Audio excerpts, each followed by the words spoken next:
Because everybody can hear me just fine. Man, that's loud. That sounds terribly loud to me. But I've watched myself on video back on YouTube. I can't even understand my own voice. That don't sound like me. I don't recognize it at all. That ain't me. So I'm sorry for what you guys have to hear, but I can hear myself and it doesn't sound like that.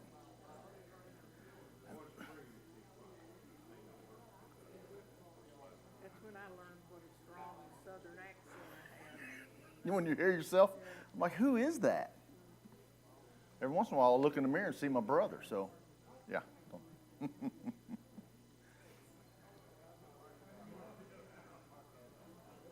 The older I get, the worse it gets. But when we moved to Florida, everywhere I'd go, they'd go, "Oh, You're not from around here, are you?" Yeah. Florida is southern geographically. It's Not linguistically. It's kind of a Hodgepodge, no doubt, no doubt. And I find myself picking up on an accent, and then I hear myself talking. When we went to Guyana on a mission trip, and I picked it up just like that. I can hear myself talking like they saying the little things that they say, and I'm like, I don't know how it happened. It just comes on quick. If I try to learn another language, though, I can't connect it all.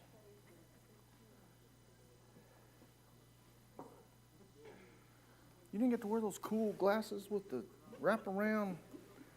Well, that's no. my glasses. Yeah, that's no fun.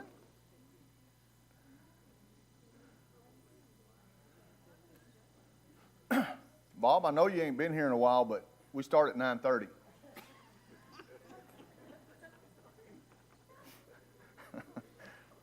Of the three of them, two got hearing aids on, and they can't hear me at all.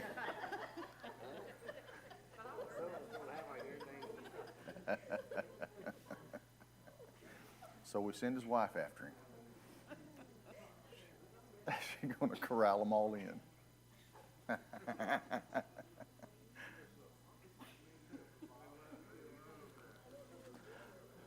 Come on in, Bob, and Bob. It was a Bob meeting. We got the Bob triplets coming in. All right, this week is Green Valley. If you have a little money for $1 or $2 to put in the Green Valley envelope, they sure appreciate all the help we give them. Did you bring a wife with a stick? Did you bring a wife with a stick? No. Okay, well, I'll stay right here then. I'm going to stay out of stick. I got to back up just a little bit. Good to have everybody here this morning. Like I said, Green Valley is passing around, and we're going to try to get through the lesson this morning. First off, though, I'm going to answer a question that we had last week that I didn't have the answer to, which there's a lot of those questions. But our sister Deborah asked, what was it? And she's not listening now. Our sister Deborah asked, there you go. Our sister Deborah asked, what is it that made a priest not able to take care of the duties as far as deformed or some of those things? So if you want to turn over to Leviticus chapter 21, we got the answer there. And we'll start with the answer, and we'll move on from there. But I want to make sure to get this answered. So what was the physical deformity that would prevent a priest from serving the altar or any of the priestly duties other than helping the other priests? So, in chapter 21, in verse, we'll start with 16. And the Lord spoke to Moses, saying, Speak unto Aaron, saying, Whosoever he be of thy seed in their generations that hath any blemish, let him not approach to offer the bread of his God.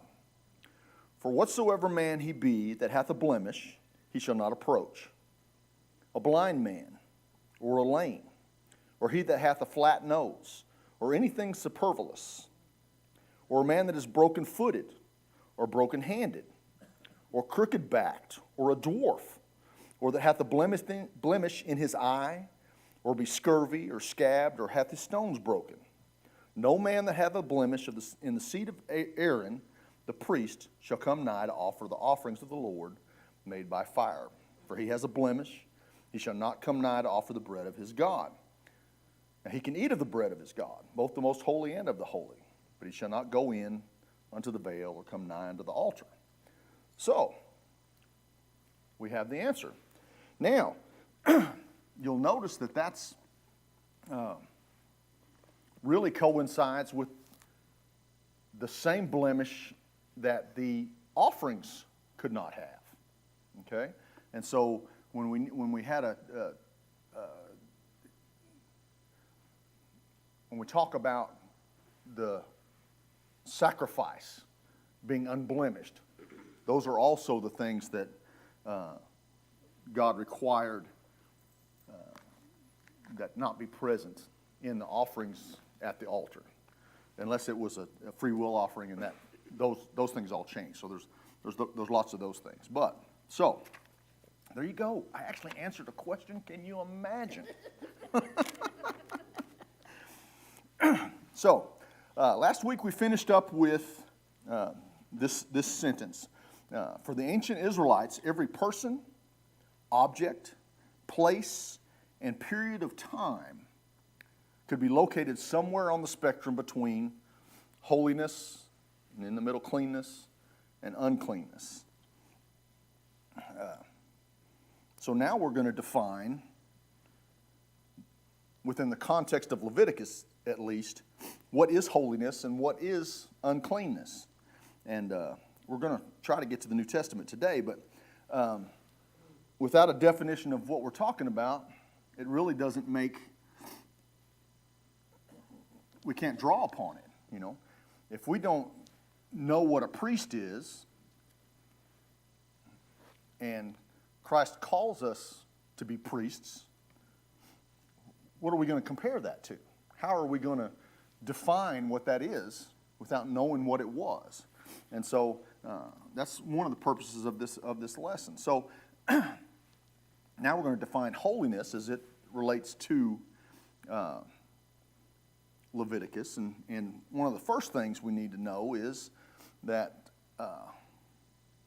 God is innately holy. God is the very definition of what holy is. He is the manifestation of holy.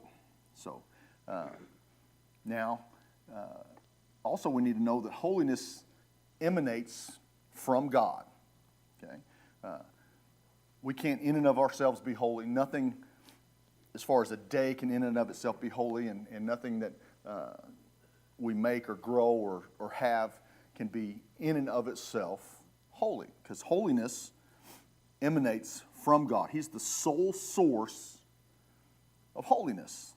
So He alone endows other objects or people or places or times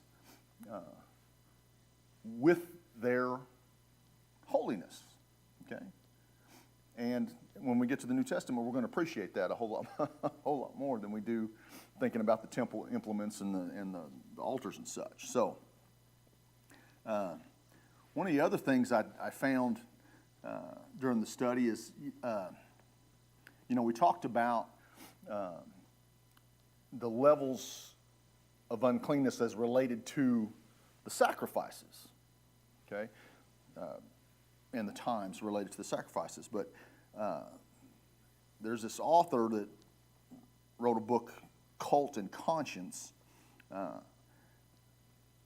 that he says, when an individual expressed remorse regarding a deliberate sin, this had an effect of lessening, how did he put it? Lessening the resulting pollution of his sin. and so reduce the amount of the rectification required of that sin. So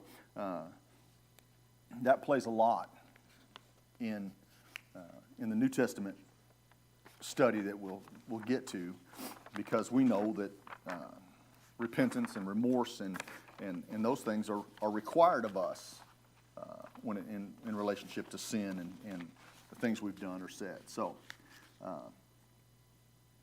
God being innately holy, endowing certain things with holiness, this is something I never really thought about before, but the Holy of Holies, we know, was the holiest part of the tabernacle. Okay, that was the holiest part of the tabernacle. That was for the presence of God. So that was actually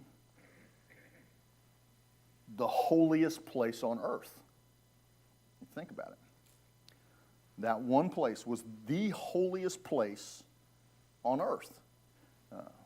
Never crossed my mind until I got to this study. That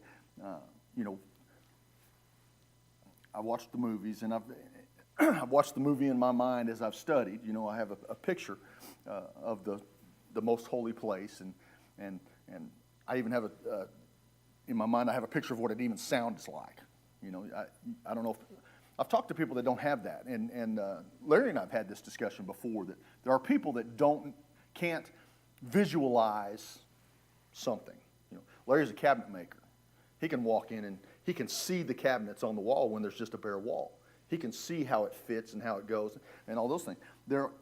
And someone that has that has no realization that there's people that don't have that. Okay? There are people that do not have a voice in their head. I got a bunch in my head, but there are people that don't have a voice in their head. So that's, for somebody that has that, the concept is very bizarre. Okay? And we can relate that to the holiness of God. Those that don't know God have no concept of what the holiness of God means, of any of what we understand as being made holy, touched as holy, or God just in general. They don't have that. And we need to remember that as we go out into the world. And Mike talks about it a lot, that we should not expect the world to be holy. It's an unholy place. And we're going to talk about unholiness too here in just a little bit. So anyhow, holiness describes the moral perfection and purity of God himself, of God's nature. Holiness is the descriptive word of God's moral perfection and purity. It is his nature. So, from God's holiness, we get to sanctification, and we talked about what that was and how that worked, and the washings and the sprinklings and the clothes and the places and all that. So sanctification is the process by which someone or something becomes holy. And that is a direct result of divine activity. God is the one who sanctifies. Okay? So we ourselves cannot set something aside as holy. We can't make something in and of itself holy. So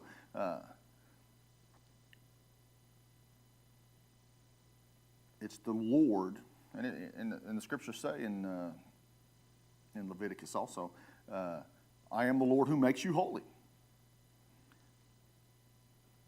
So there's that divine aspect of holiness. Okay? But there's also the human side of holiness. We as humans and we as God's people strive to get closer on that scale to the holiness side. Okay? And we're going to talk about how you do that. But we need to still understand that it's God. The sanctification comes from God. We're going towards God's holiness, not our own. We move towards the presence and the envelope and the circle of God's holiness. Okay.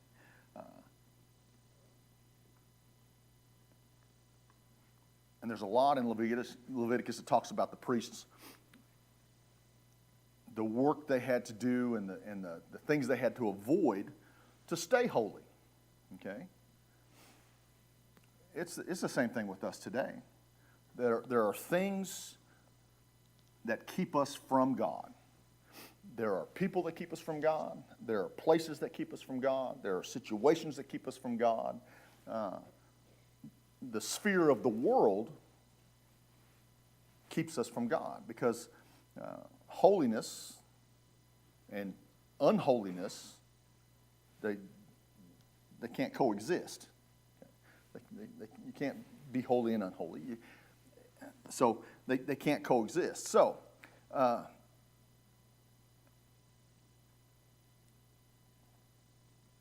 they needed to remain holy by doing nothing that would compromise their special status as a priest.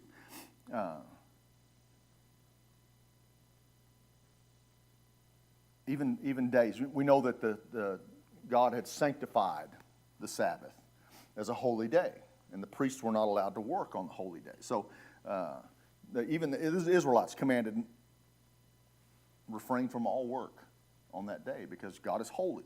God has sanctified the day as holy. The time is holy. And so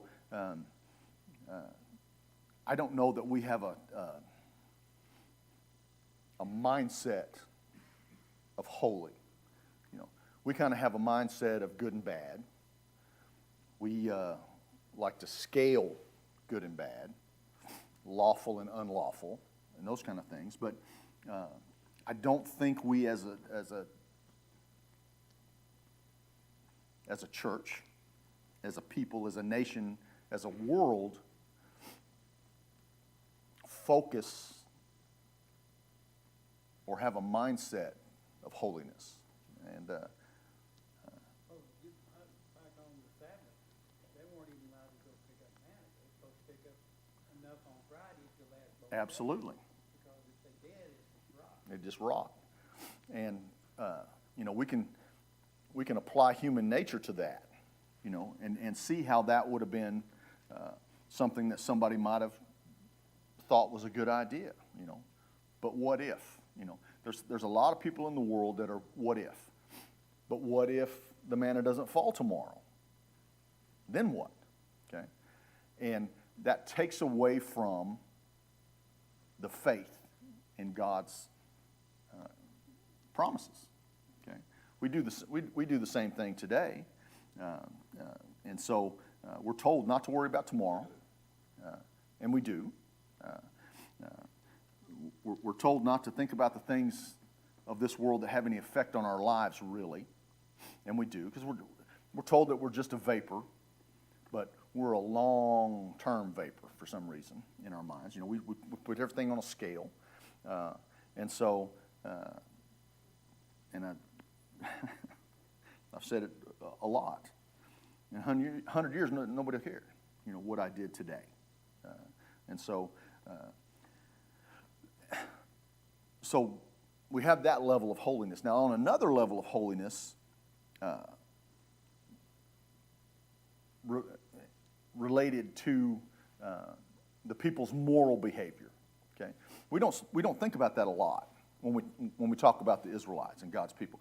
We don't think about that their moral behavior had an effect on what was going on, because we focus on the sacrifices and the sin offerings and the blood of the goats and sheep and bulls, and we focus on that. But not only were God's people to separate themselves, not only were God's people to worship in the way that Leviticus set forth, the priests were to do their thing, the people were to do their thing, but they were also supposed to be good.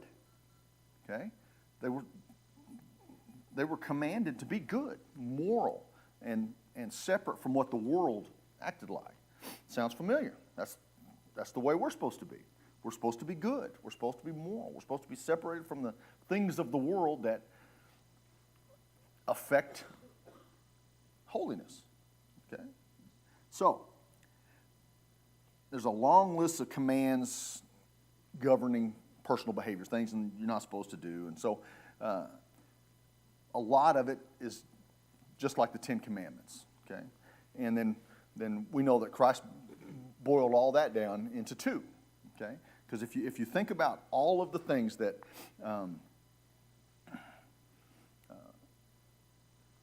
help us be good and moral and kind and all of those things that we should be as Christians, they all boil down to those two things.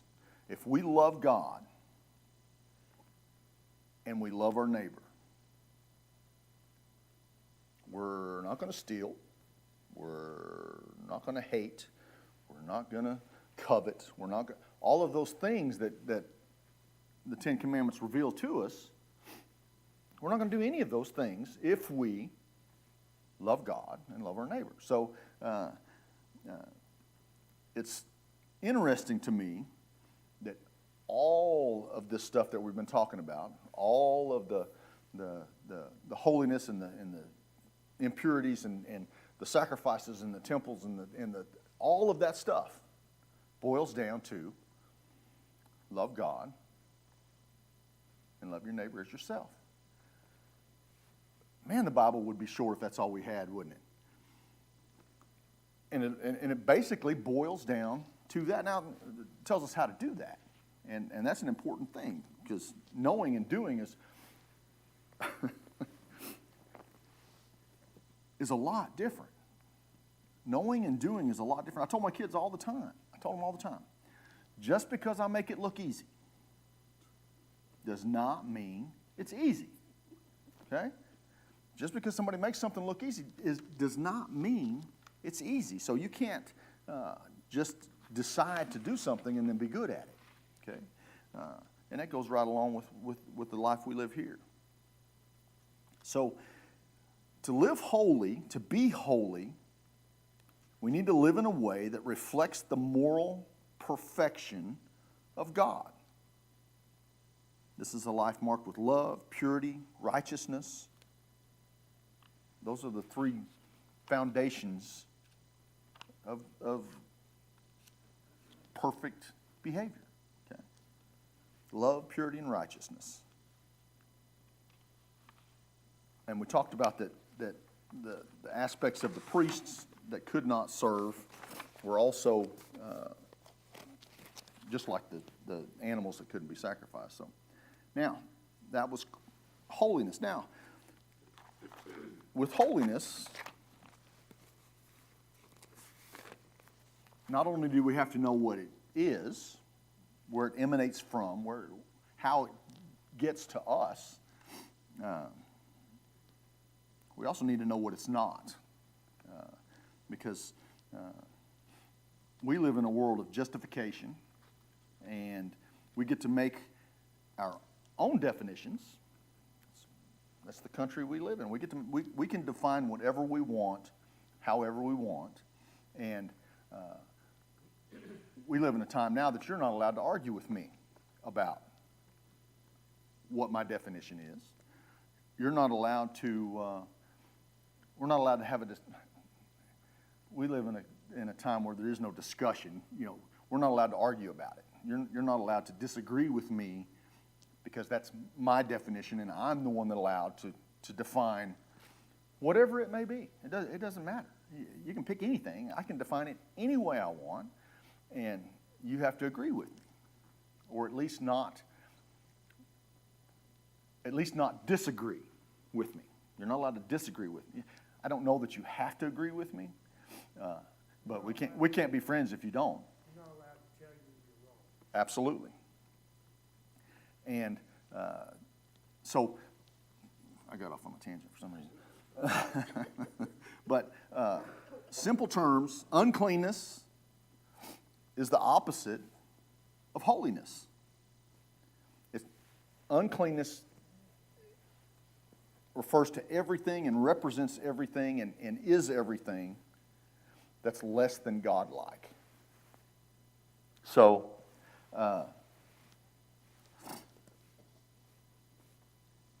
when we talk about uncleanness, God has it defined in a couple different ways in Leviticus. First, there's uncleanness that arrives from a natural state, a rash, being, skin diseases, weeping sores and blindness and stumps and all those things that just come along with the human existence. Go ahead, Mark. Along with the physical part of the high priest could only marry a virgin, can't marry anyone who's been married before, divorced, widowed. Right. And he had to stay inside the confines of the sanctuary. He couldn't step outside. So many things that make him unholy. Right. God was the only one who could sanctify him and make him holy. Right. Mark said there was lots of things related to uncleanness that Leviticus talks about, especially in relationship to the high priest. The high priest couldn't even leave the sanctuary. The high priest could marry, but he had to marry a virgin. He was so separated because of, and we're going to talk about it a little bit, I don't know that it's a fear, but there were many opportunities to become unclean. I can tell you that. There were many opportunities to become unclean. And the high priest had to be the cleanest, the most holy, and had to keep himself separated from. If his father died, he couldn't leave the tabernacle. If his mother died, he couldn't leave the tabernacle. All the things that we count as, why would a loving God, okay? Why would a loving God keep a man from mourning his father in person? Okay? We have a world that says, why would a loving God, and just, you can throw anything, it's like confetti. You just throw whatever you want out there, and they ask those kind of questions. If you study the scriptures, there's a lot of that our conscience questions because it doesn't seem right, it doesn't seem fair. It doesn't matter what we think. It does not matter what our culture says. It doesn't matter how we were raised. It doesn't matter. Another question, I just answered that one. Absolutely. Right, that's exactly right. And we also have to understand that God's people being separated had just been taken out of slavery forever, 400 years or so. And so they don't know. They don't know. These are all instructions. This is all answering questions. This is all reminding them of God's holiness.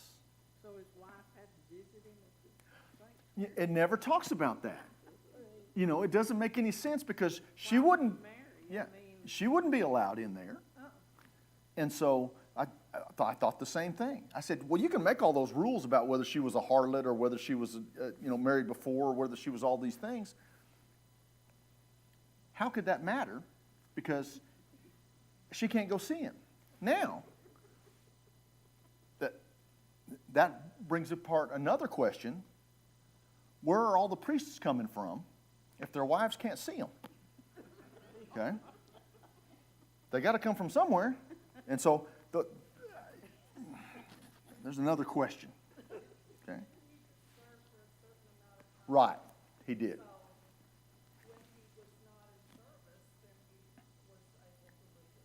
Sure. Sure. And that's where the extra priests came from. So, and yes, that is true. And back to that,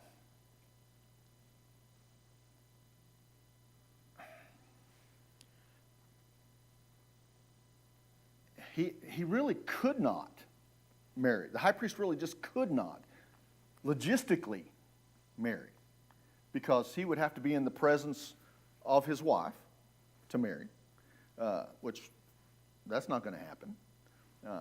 He would have to, whatever ceremony at the time that they did, he would have to be part of the ceremony. So it's really a moot point, because there's no way that the high priest could marry. And so... So did they have a room after? we don't see that in the tabernacle at all, do we? We do not see, were there booths in the... Is he laying on the ground? Yeah, we just don't know. Yeah. Were there booths where he could sleep, or all those sorts of things? There's a lot of those questions that we have, okay? And I don't have answers to. And next week, I won't have answers to those either. Next week, so. Some I can answer. Some I'm not sure that I'll ever be able to answer. So,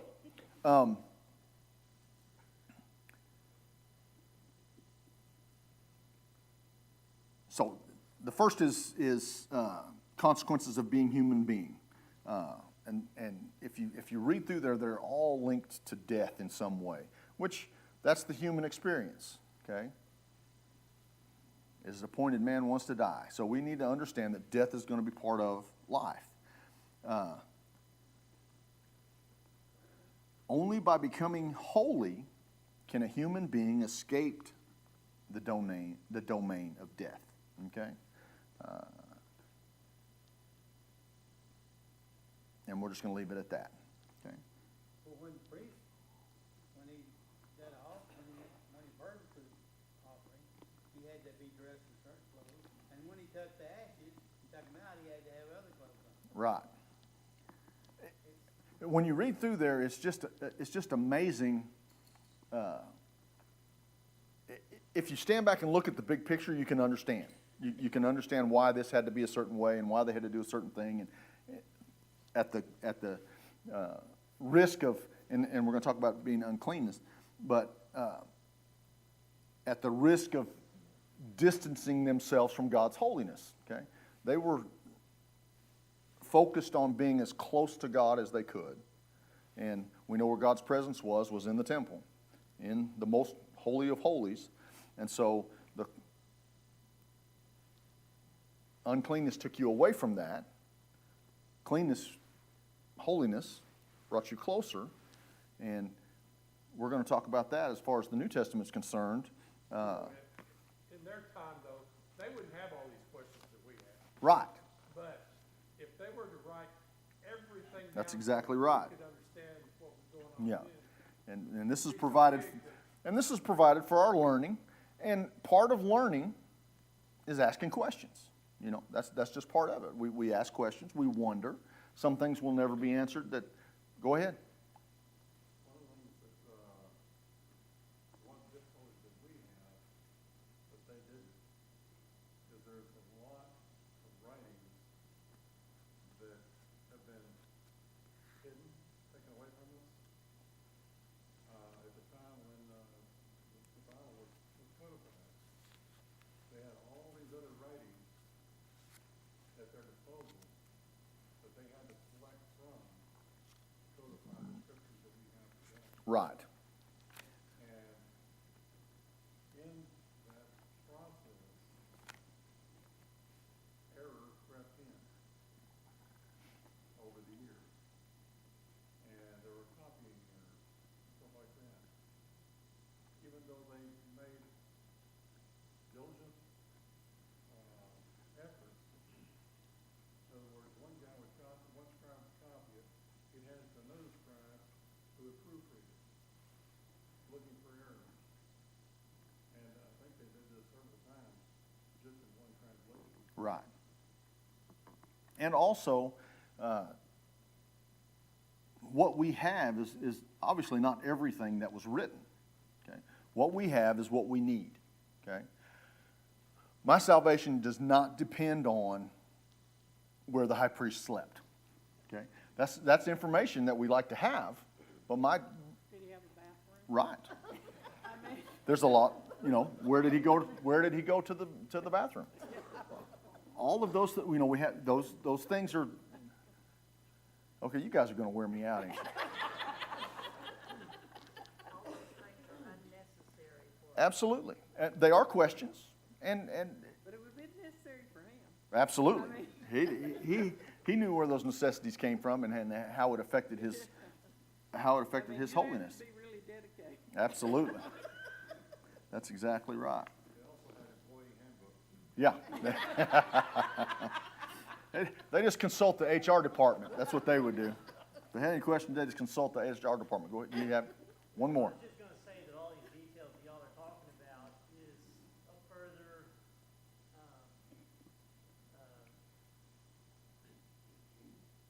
places further importance on why God talks about cleansing, why there was a procedure put in place for cleansing. Sure. Making yourself, holy before God so you could enter into the next level. of Sure. pinnacle. And so that guy, for a certain time, you had to go through, just like you said, a handbook, a procedure, a process, but to make him clean. Make him clean. He could do what he was supposed to do in the Holy of Holies. Right. Without being struck down dead. Yeah.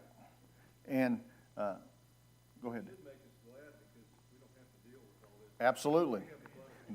This is the thing. These are the things we look upon with joy that we did not have to do in order to become holy.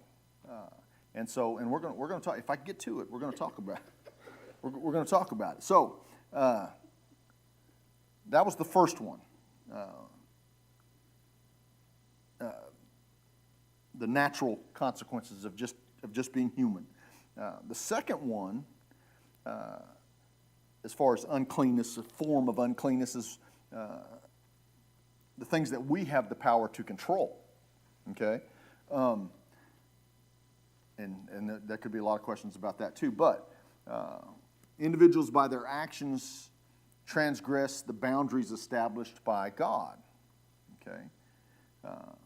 If you willfully ignore God's commands, decrees, or laws, that's a source of uncleanness, and it defiles all that they touch.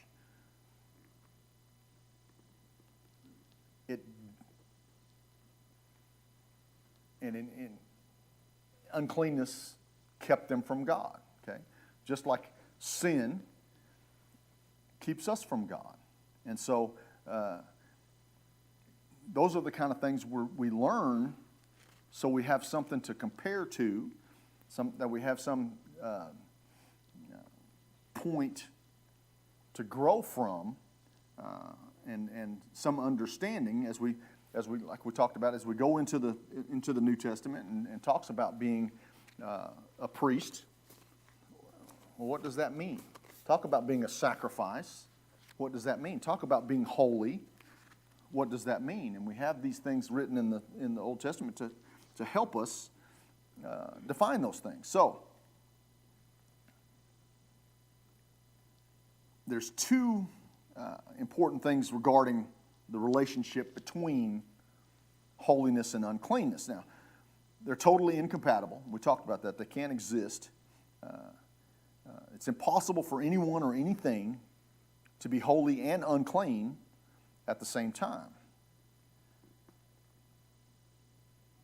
No holy object or holy person was permitted to come into contact with anything unclean.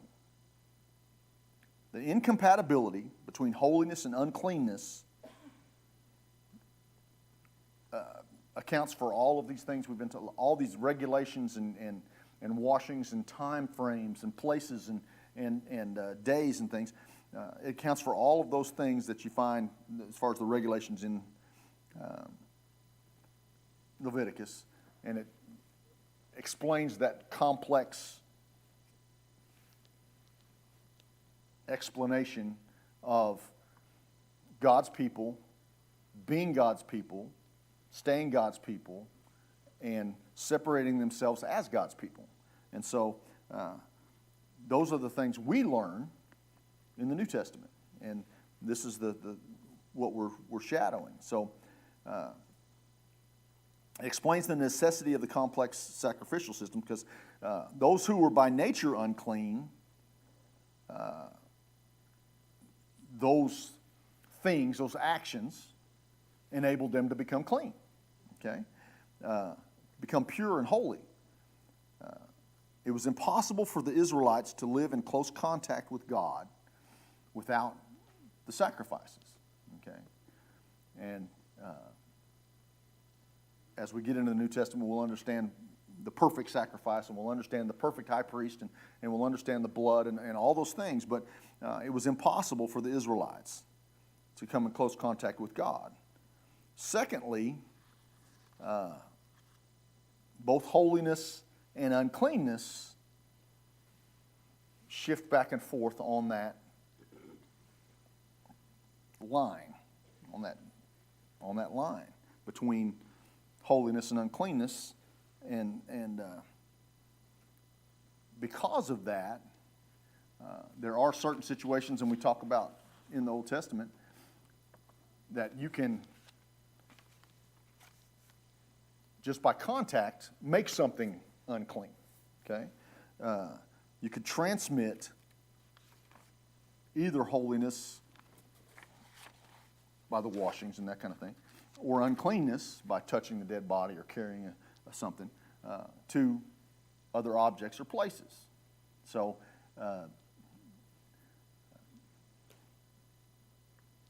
and as you stand back and look at the big picture, and you think about all of those things, and we think just in a, for instance, the sacrifice in and of itself. And I'm sure somebody in here at some point has processed a deer or butchered a cow or something.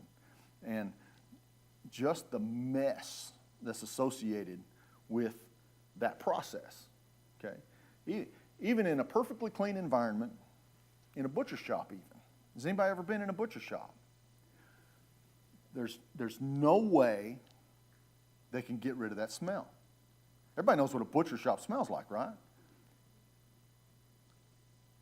There's no way. It's just something that's associated with that process, okay? And that being said, trying to stay ceremonially clean while performing that process kind of gives us an idea what it takes for a Christian to live in our society today and remain unspotted from the world, okay? With all the, we're just going to call it, with all the slaughter that goes around about us, okay? The expectation for us to be holy doesn't diminish at all, okay? And so it's just something to think about as we, oh man. Yes. Okay. Mike, I guess I'll teach next week too.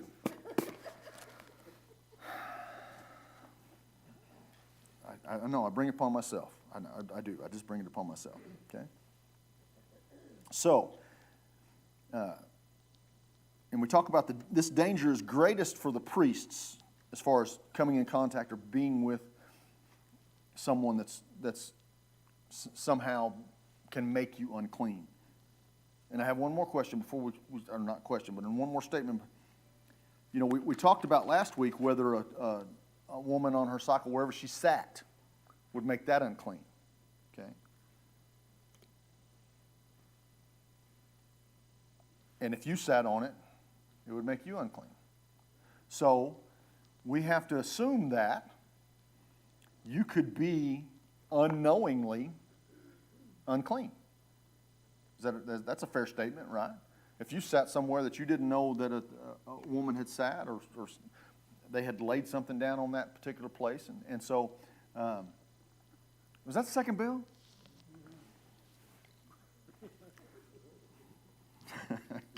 Kevin's out there rushing.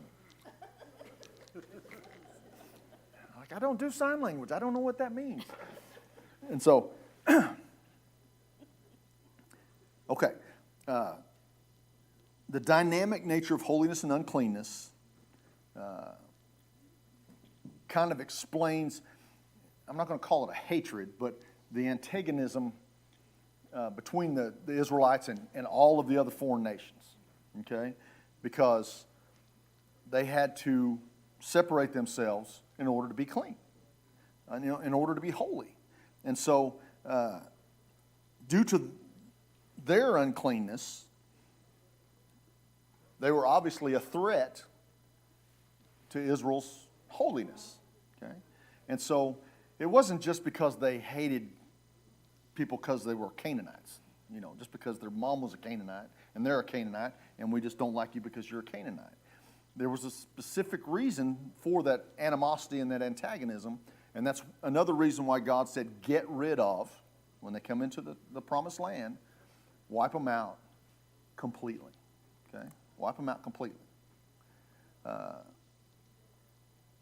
Because it's easier to avoid sin when you're not avoiding anything. Okay? It's a whole lot harder to avoid something when you're in contact with it every day. And so their uncleanness had the potential to make the Israelites unclean, and that obviously affected their relationship with God. And that's what they were trying to, at this point, they're trying to establish a relationship with God and maintain their relationship with God and build on their relationship with God. It kind of sounds familiar when you become a Christian, doesn't it?